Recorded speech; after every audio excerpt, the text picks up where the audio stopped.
Hello and welcome to the Myschool channel. My name is Angela, and in this video we're going to be tackling the JAMB past question for English language for the year 2001. Please stay with us, don't go anywhere. We'll be right back.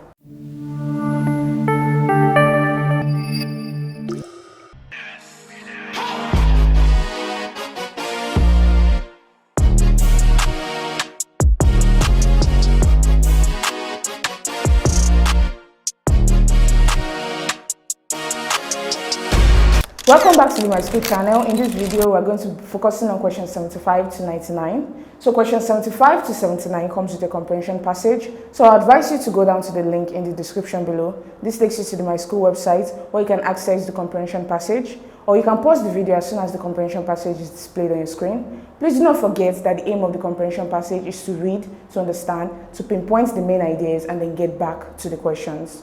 Now to question 75. One of the following statements can be deduced from the passage. A. People no longer used trains with the advent of cars and lorries.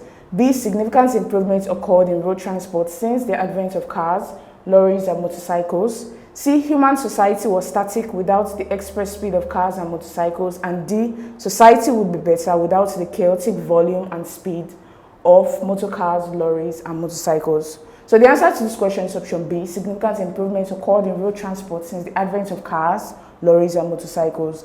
And we can see that in the second paragraph of the passage. They talked about how the roads in the 1910s were beginning to fill up with cars, lorries, and motorcycles. And as a result of that, the road system was compelled to adapt itself to the volume and speed of traffic, for which it had never intended.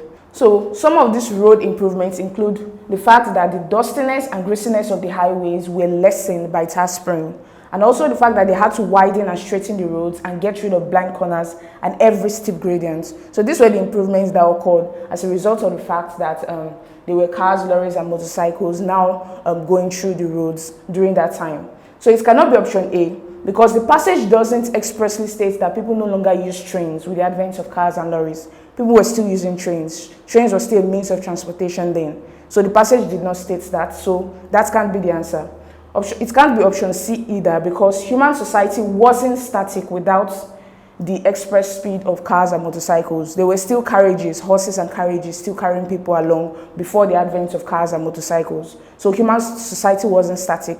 Also, there was the trains. The trains were carrying people from one place to another.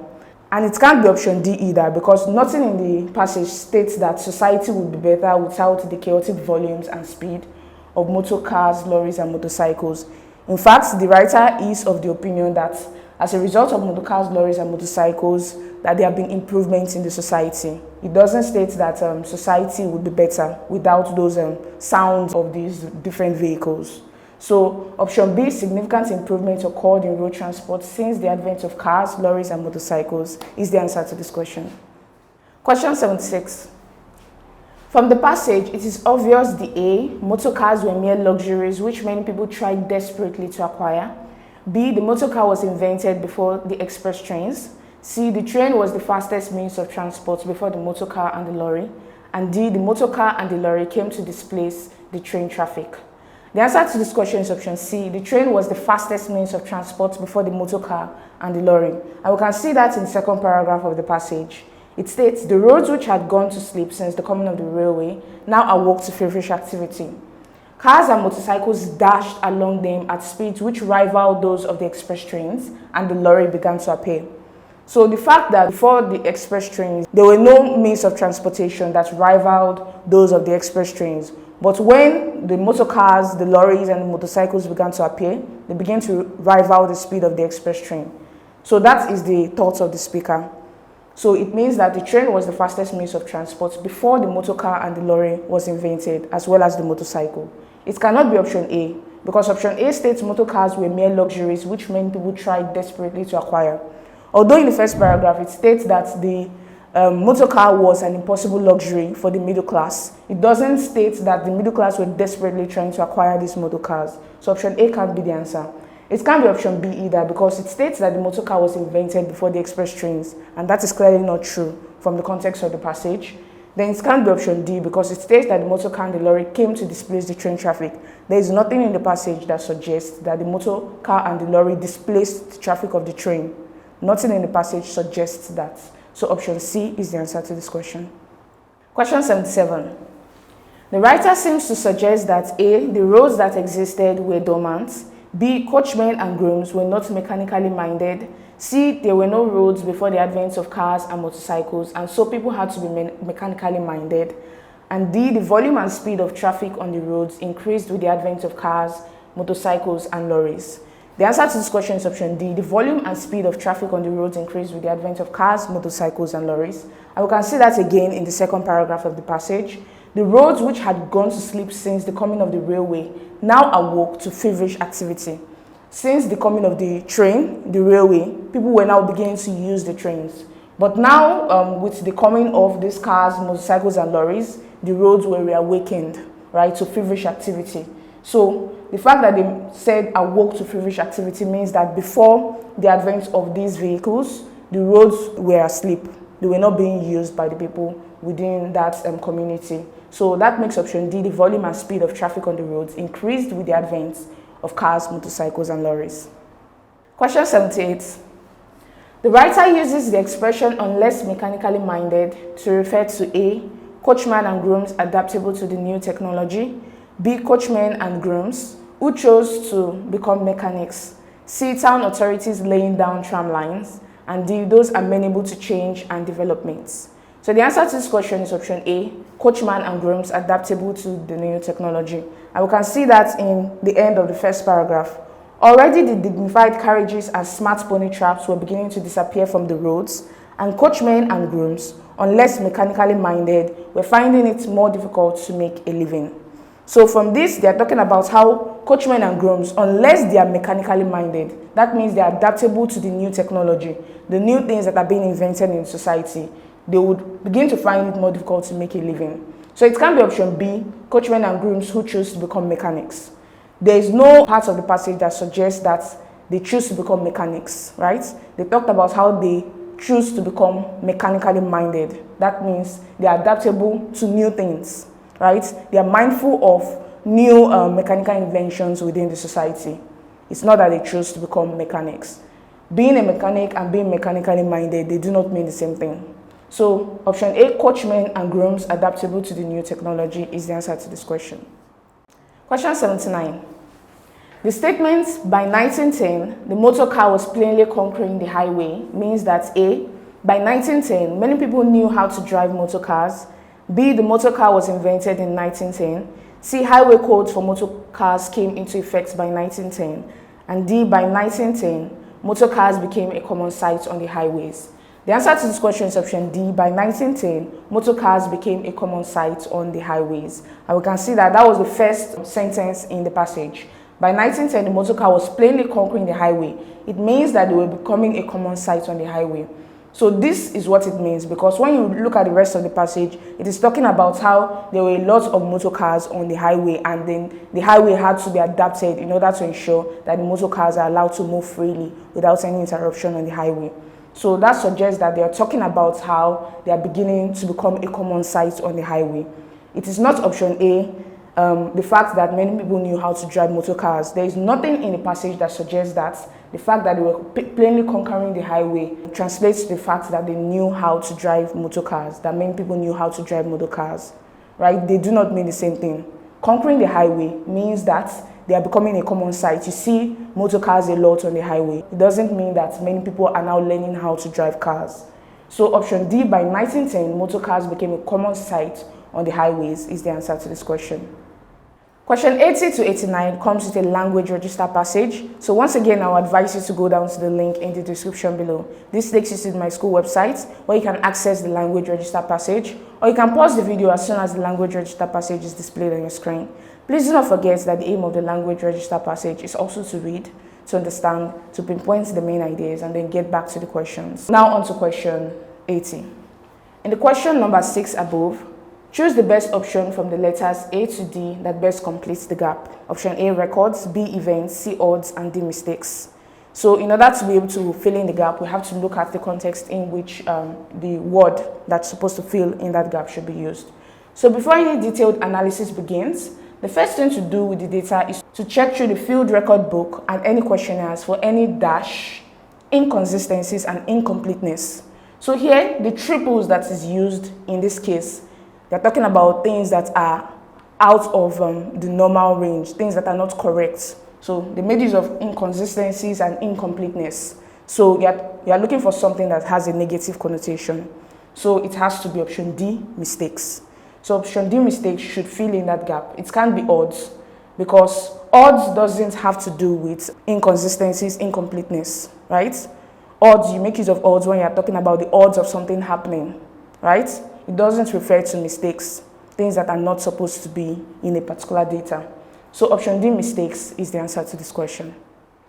Question 81. In question number 7 above, choose the best option from the letters A to D that best completes the gap. A, plans, B, possibilities, C, corrections, and D, expectation. Again, we have to look at the sentence in which it is used. In some cases, it may be possible to correct any undiscovered shortcomings when it is possible to carry out this dash.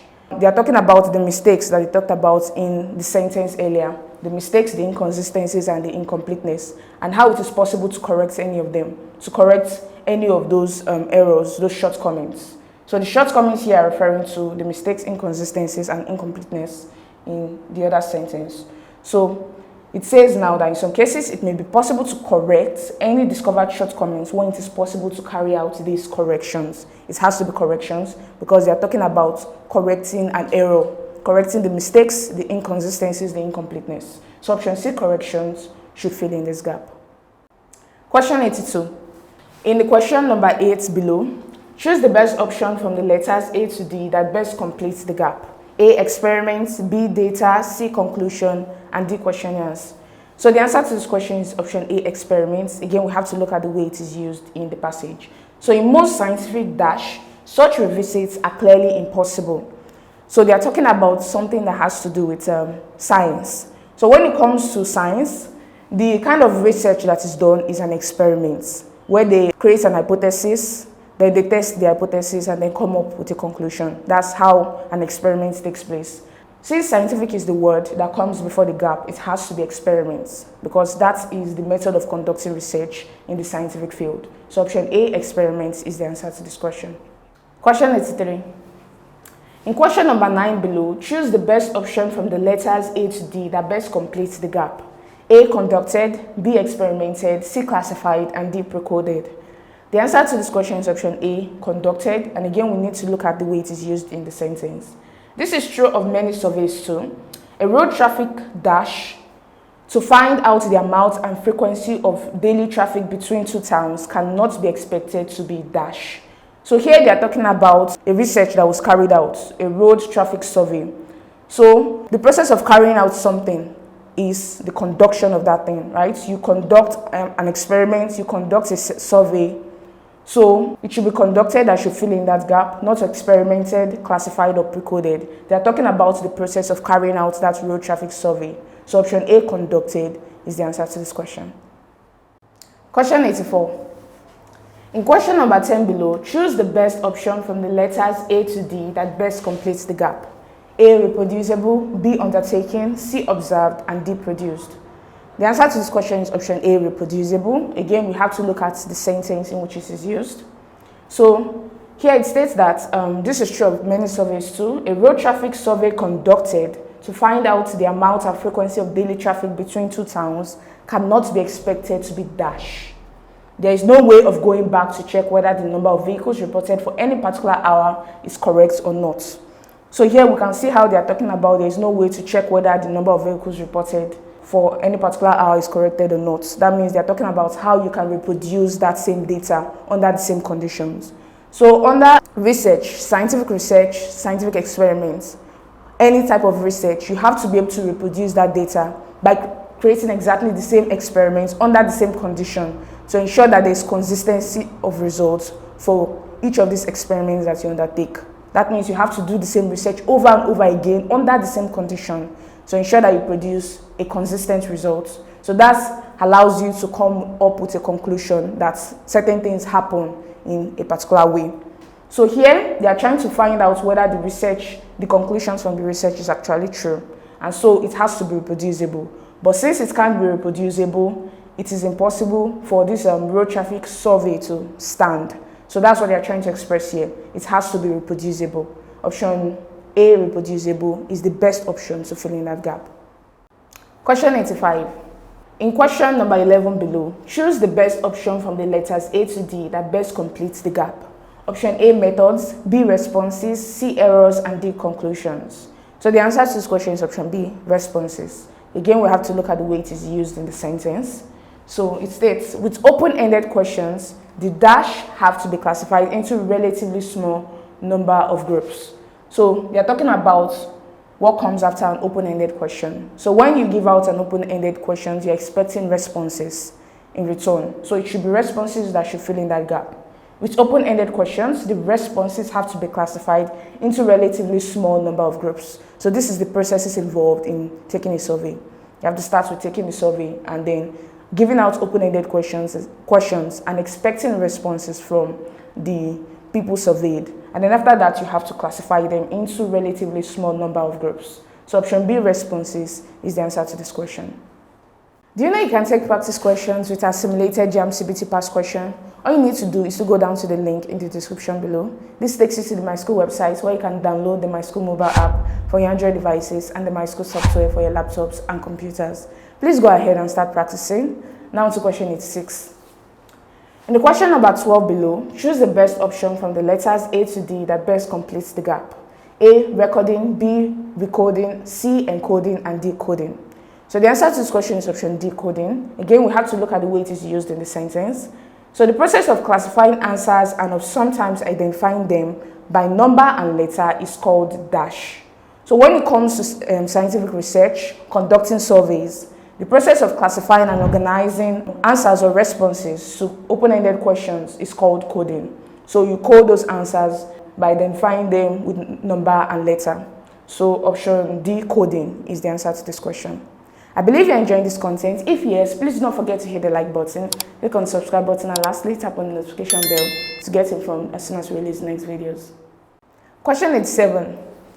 In the question number 13 below, choose the best option from the letters A to D that best completes the gap. Option A, precoding, B, coding, C, encoding, and D, recoding. The answer to this question is option C, encoding. Again, we have to look at the way it is used in the passage. So it says, when close-ended questions are used, it is possible to code all the possible answers before they are actually received. So this is called dash. So it is called encoding. That is the process by which the surveyors, they actually code the answers, the responses to the questions before they actually hand it out to those people being surveyed. Then these people now choose from the already coded response, the one that best suits them. So that's the process undertaken when close-ended questions are used. So that process is what is referred to as encoding. It may feel like the answer is option A, precoding, because it makes sense, being the fact that you have to code the responses before handing it out to the people being surveyed. But precoding is not the terminology used by these researchers, these surveyors. The appropriate terminology to use is option C, encoding. Option C is the answer. Question 88. In question number 14 below, choose the best option from the letters A to D that best completes the gap. A, editing, B, posting, C, listing, and D, auditing. The answer to this question is option A, editing. Again, we have to look at the way it is used in the passage. What is done? A check through the answers for proper classification, numbering, and lettering is still called for at this stage. This whole process of checking through questionnaires and notebook is called dash. So after collecting responses from the surveyors, after collecting responses from those people that have been surveyed, what is next is the proper classification, numbering, and lettering. So that process is what is referred to as editing. So what the surveyors do is they go through those responses that have been collected through questionnaires and notebooks, and then they help to classify them, properly classify them. And this is referred to as editing. It is the terminology used to refer to that process. So option A, editing, is the answer to this question. Question 89. In the question number 15 below, choose the best option from the letters A to D that best completes the gap. Option A, references, B, examples, C, conclusions, and D, analogies. Again, we have to look at the way it is used in the passage. Collected data will eventually have to be used in drawing dash and writing a report about the population from which it came. So here they are talking about the final process involved in a scientific experiment or in conducting a survey in this particular case. So the last stage is drawing conclusions. So after going through all of the responses given by the population on which the survey has been conducted, they draw up conclusions based on the responses of these people, and then they write a report about the population from which it came. So conclusions, option C is the best option to fill in that gap. Option C is the answer. Question 90 to 94 comes with the comprehension passage. So I'll advise you once again to go down to the link in the description below. This takes you to the Myschool website where you can access the comprehension passage. You can also pause the video as soon as the comprehension passage is displayed on your screen. Do not forget that the aim of the comprehension passage is to read, to understand, to pinpoint the main ideas, and then get back to the question. Now to question 90. That the man was shown a panoramic instantaneous playback of the major events of his life suggests that A. He has to assess his deeds in life. B. There are video machines in the world beyond. C. He needs to see the difference between his past life and his new life. And D. He needs to be entertained to take his mind away from the noise around him. So the answer to this question is option A. He has to assess his deeds in life. And we can see that in the passage where it says, it glimpses the spirits of relatives and friends who have already died, and a loving, warming spirit of a kind he has never encountered before, a being of light, appears before him. This being asks him a question non-verbally to make him evaluate his life, and helps him along by showing him a panoramic instantaneous playback of the major events of his life. So this is showing how this being of light asks him to evaluate his life, to assess his deeds in life, and he helps him along this path by showing him a panoramic instantaneous playback of the major events in his life. So this means that option A has to be the answer to this question, because it's asking that the man was shown a panoramic instantaneous playback of the major events of his life suggests that. It suggests that he has to assess his deeds in life. And showing him all of these things helps him to do that. So option A, he has to assess his deeds in life, is the answer to this question. Question 91. The NDE man appears to be a spectator in the flurry of activities around him because A. He is moving rapidly through a long dark tunnel. B. His new body would not allow him to participate. C. He can only watch as the events unfold. And D. He is now a dead man. The answer to this question is option C. He can only watch as the events unfold. So again, we can see the answer to this in the first paragraph of the passage. It says, ongoing research is documenting hundreds of cases per year of the near-death experience. So now we know what the meaning of NDE is. NDE means near-death experience. So the near-death experience man appears to be a spectator in the flurry of events around him. We can see that towards the end of that paragraph. After this, he suddenly finds himself outside of his own physical body, but still in the immediate physical environment. And he sees his own body from a distance as though he is a spectator. We know what a spectator does. They just watch as events unfold in front of them. Maybe they're a spectator of an incident or a spectator of a sporting activity. They just watch from a distance. They can do nothing to contribute to what is unfolding before them. They can only watch. So this is what the NDE man is doing as he finds himself outside of his own physical body and watching the resuscitation attempt from this unusual vantage point. He's also in a state of emotional upheaval because here there's nothing he can do as something unusual is going on. So he can only watch as these events unfold. So this makes option C the answer to this question. Question 92. According to the passage, scientific evidence has made it possible A. For the dead to return and tell their experience. B. To make conjectures about what happens after death. C. To know a little about what happens in the world of the dead. And D. For one to experience the sensation of dying and living again. So the answer to this question is option B. To make conjectures about what happens after death. So we can see that answer in the passage. It says it is possible to have a glimpse of life after death. Man has always believed in an afterlife, but only today do we have scientific reports of people who seem to have experienced the sensation of dying, but lived to tell about it. Ongoing research is documenting hundreds of cases each year of the near-death experience, and scientists think they are finding a clearly identifiable pattern.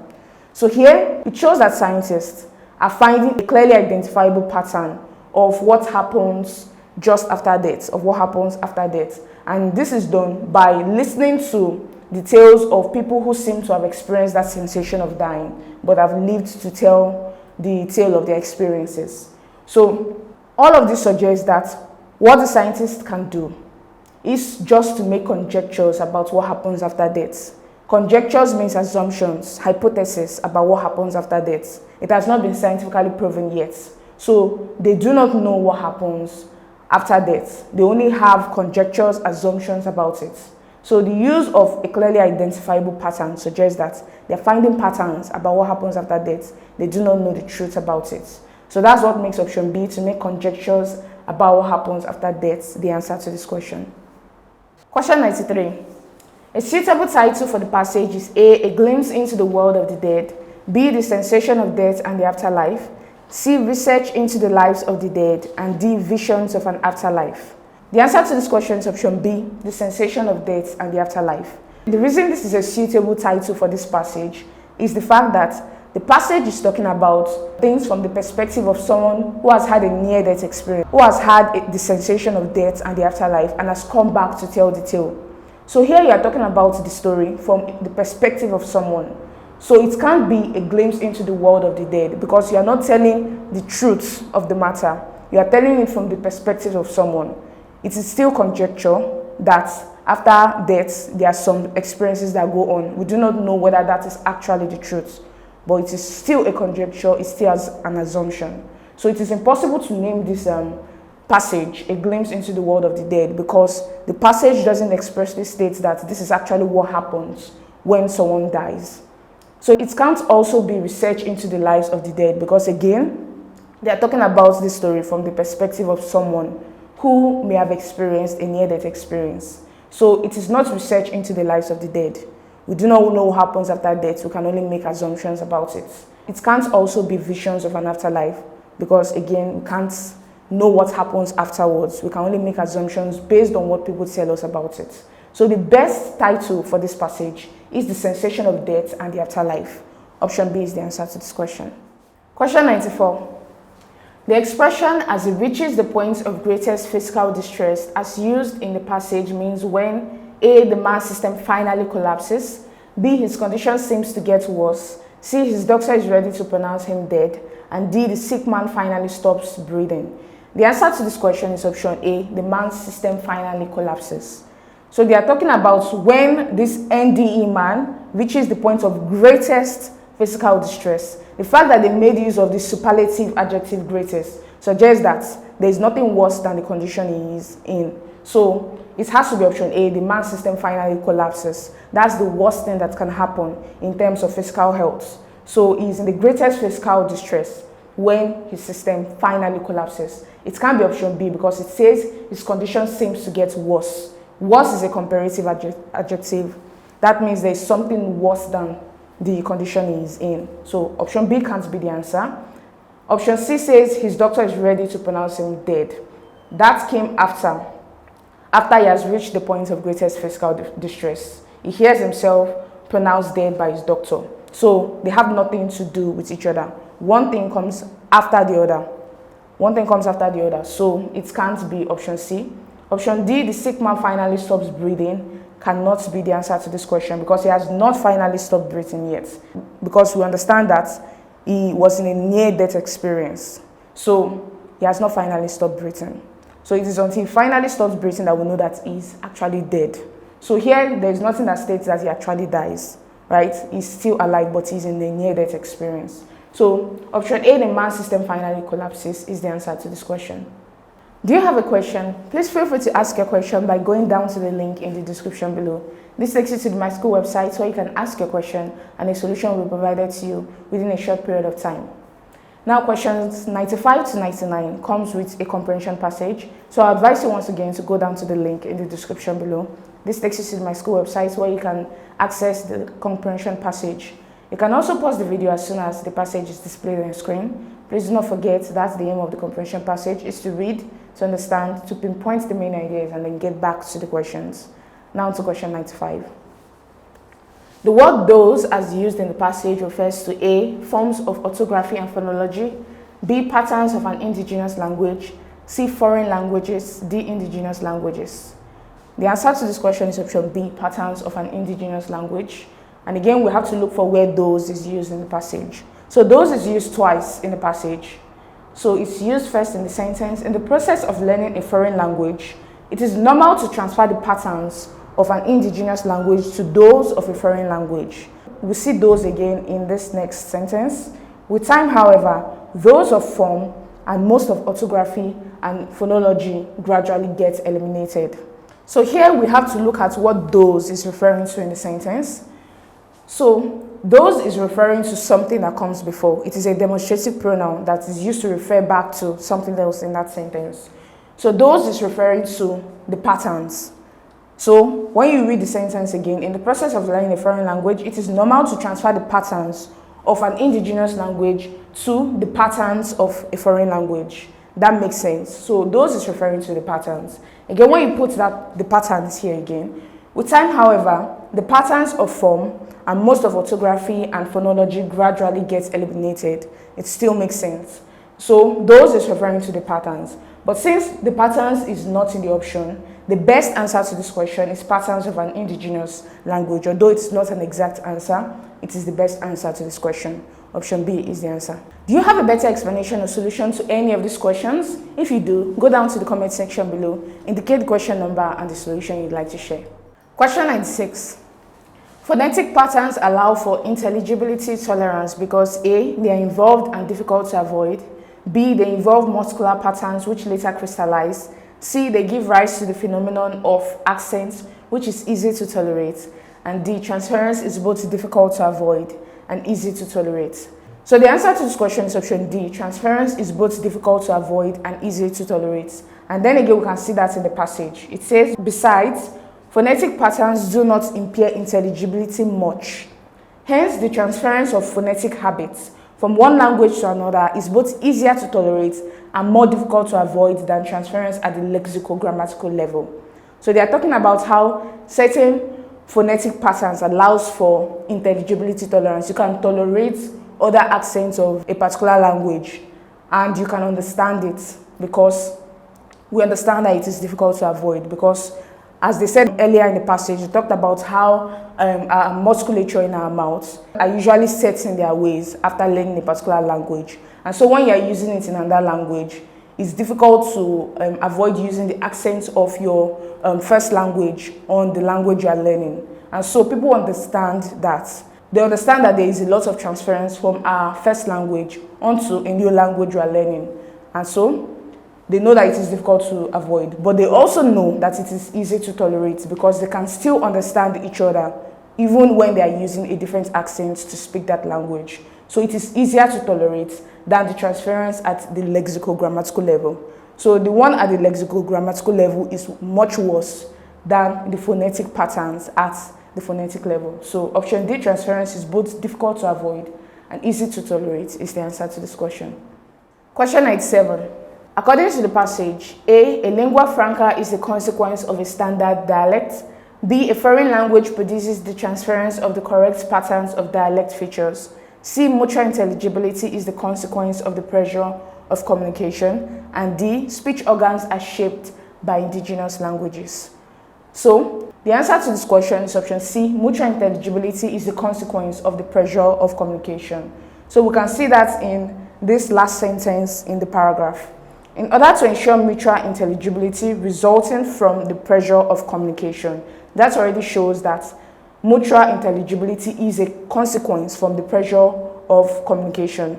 They talked about how the fact that when a lot of people converge in an urban area, they are forced to learn a particular language, to learn a particular dialect of a language so that they can be able to communicate with one another in that urban community. So we can see that mutual intelligibility, being able to understand one another, despite the fact that we come from different areas. That's what mutual intelligibility is. So we understand that mutual intelligibility results from the pressures of communication, the need to be able to communicate with one another. So option C, mutual intelligibility is the consequence of the pressure of communication is the answer to this question. Question 98. An appropriate title for this passage is A, the quest for a lingua franca, B, the emergence of a standard language, C, the phenomenon of accent, and D, members of a language community. So the answer to this question is option B, the emergence of a standard language. This is the subject matter of the passage. It's essentially talking about how a standard language comes to develop. It first talks about how we sometimes, even when we learn a particular language, we speak it with different accents, a different accent of the language, and this is how different dialects are formed as a result of that. Also, the fact that people live in different areas, especially rural areas, and they do not communicate with one another for a long time, in spite of the fact that they use the same language. And so their languages evolve differently. So they talked about that as well. They also talked about how people converge from different areas in urban community and find a way to form a standard language that is mutually intelligible to everybody within that community, just to resolve that pressure of communication within that community. So all of this suggests that the passage is talking about the emergence of a standard language, how a standard language develops in spite of all of these things that prevents language from being uniform across all areas. So option B, the emergence of a standard language, is the appropriate title for this passage. Question 99. Members of a language community control at least 2 dialects because A, there is little demand for the indigenous dialects. B, the convergence of people from disparate regions results in the pressure of communication. C, they want a lingua franca which is produced by mutual intelligibility. And D, they are made up of both rural and urban dwellers. So the answer to this question is option D. They are made up of both rural and urban dwellers. So members of a language community have to control at least 2 dialects because they have to cater for the needs of 2 different sets of people within a language community. That is the rural dwellers and the urban dwellers. So the rural dwellers are very concerned about the need to protect the homogeneity of their dialects. They want to ensure that their dialect continues to remain the same over time. So as a result of that, they have to have a dialect of the language that is specific to them. For the urban dwellers, on the other hand, they have a desperate need to create a standard language that everybody can understand regardless of where they come from. So a lot of people converge in urban communities and they need to be able to communicate with one another. And so they have to develop a standard language, a standard variety of the language that everybody can understand to make it mutually intelligible. So this leads to the need for at least 2 dialects in a particular region. The dialect for the rural dwellers and the dialect for the urban dwellers. So option D, they are made up of both rural and urban dwellers, is the answer to this question. I believe you're enjoying this content. If yes, please do not forget to hit the like button, click on the subscribe button, and lastly, tap on the notification bell to get informed as soon as we release the next videos.